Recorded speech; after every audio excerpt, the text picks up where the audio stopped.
안녕하세요. IT키 마스터 전원사랑입니다. 자, 오늘 처음 오신 분들 제 블로그에서 값계산 4.xlsx 엑셀 프로그램으로 만든 파일이죠. 다운로드 받아서 바탕화면에 저장해 주시고요. 계속해서 같이 오셨던 분들, 저는 엑셀 2021 버전인데요. 엑셀 실행하시고 첫 화면 최근 항목 값계산 4 클릭하고 들어가시면 되겠습니다. 다른 방법 열기를 해보겠습니다. 열기 눌러주시고 찾아보기 눌러서 열기 창 열려지게 되면은 우리는 저장도 바탕화면, 다운로드도 바탕화면 있으니까 바탕화면 클릭해 보시면 값계산 4 있습니다. 클릭하고 열기 눌러주시면 되겠습니다. 자, 지난 시간에 4번에 sum if하고 count if로 조건에 해당이 되는 평균을 구했습니다. 그래서 sum if를 count if로 나누어서 평균 구하는 방법 설명을 드렸고요. 이번 시간에는 5번 내용 하도록 하겠습니다. 자, 5번은 문제를 보니까 최대 판매 수량, 최대니까 가장 큰 수를 얘기하는 거겠죠. 그래서 판매 수량 중에서 가장 큰 수는 240이라는 걸 일단 눈으로 확인을 했잖아요. 자, 이 240을 구하는 과정인데 가장 큰 거를 구하는 함수는 또 하나 있죠. 맥스 함수가 있습니다.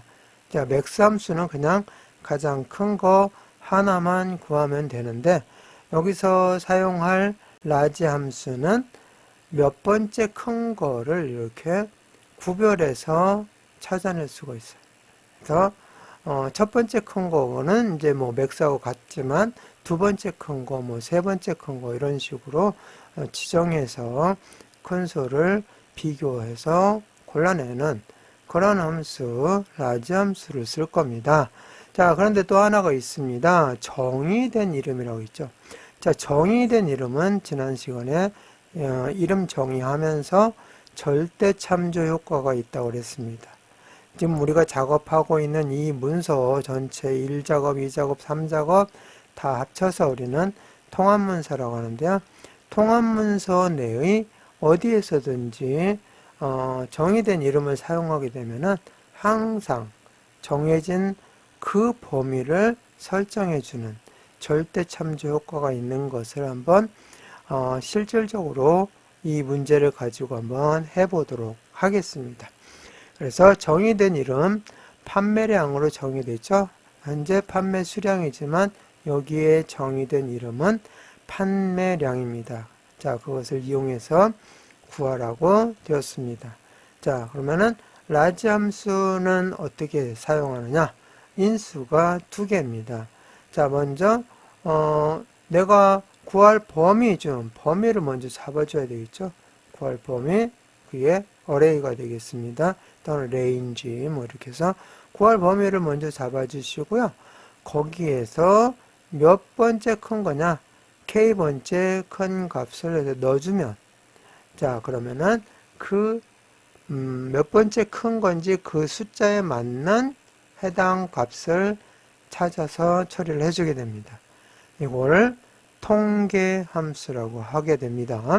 자, 그러면은 시작해 보도록 하겠습니다. 먼저 J13셀 클릭하시고 수식 입력 줄에다 놓고요. 자, 먼저 수식임을 알려주는, 선언하는 것이 등호죠.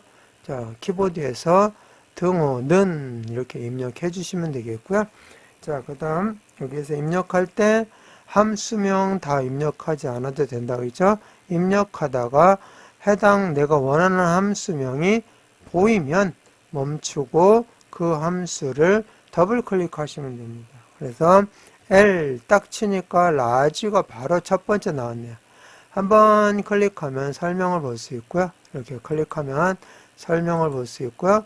자, 요거 더블 클릭하시면 함수명 완성이 되고 가로까지 이렇게 딱 열려지게끔 되니까 굳이 이거를 다 입력해 가지고 오타 나거나 시간을 끌 필요성은 없습니다. 그래서 이렇게 몇 글자 쳐보다가 나타나면은 바로 더블 클릭해서 함수명 완성하시고 가로 열어주고 자, 그 다음에 인수가 두 개죠. 먼저 첫 번째 array 자, 범위를 잡아줘야 되는데 구할 범위가 판매 수량이잖아요. 즉 H5에서 H12까지 이 범위를 범위 딱 잡는 순간 여기까지 H11까지는 그냥 보이는데요. 수식 입력줄 보시면 H5에서 H11 보이잖아요. 여기까지 이렇게.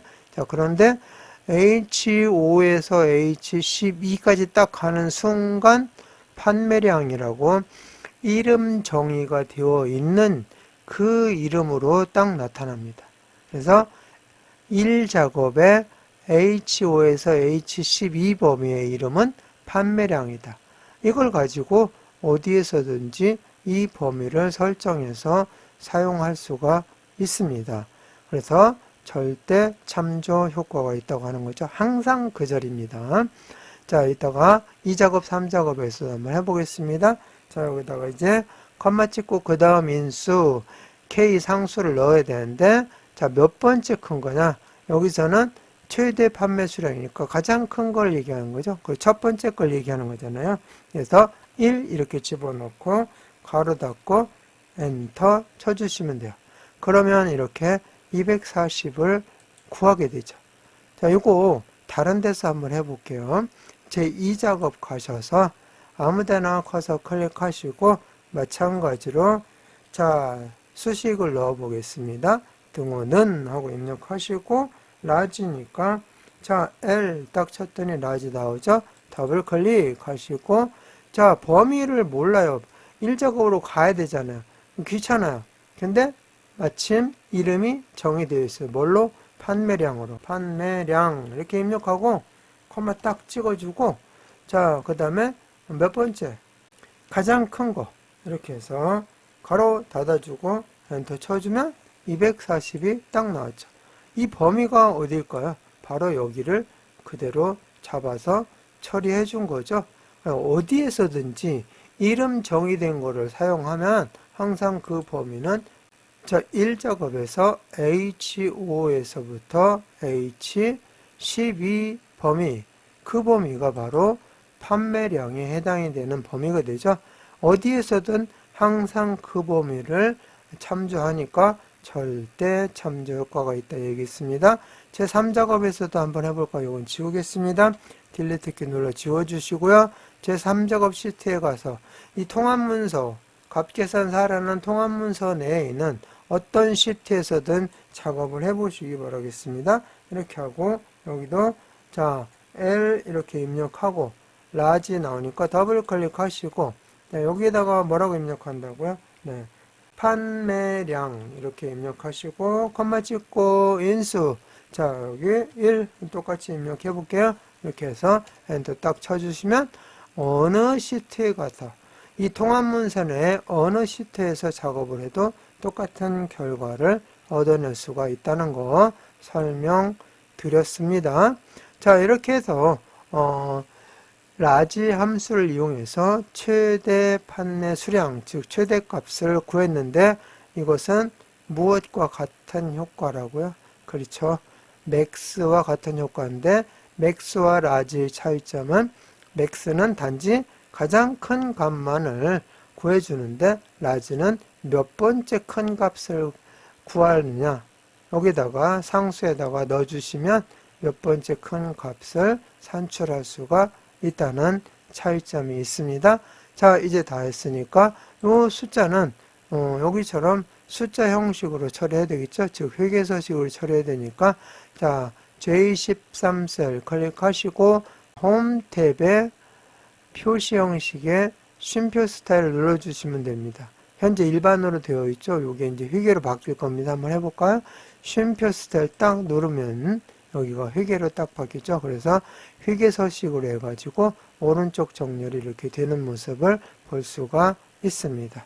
자, 이렇게 해서 회계 서식 처리하는 과정까지 다 했으니까 파일 눌러주시고 다른 이름은 저장 누르고 찾아보기 눌러서 자, 우리는 바탕 화면에 작업을 해오고 있잖아요. 바탕 화면에 값계산 5라고 해서 바꿔주시고요. 저장 눌러줍니다. 제목 표시줄에 값계산 5라고 나와 있으면 제대로 저장이 된 거니까 이번 시간 마치겠습니다.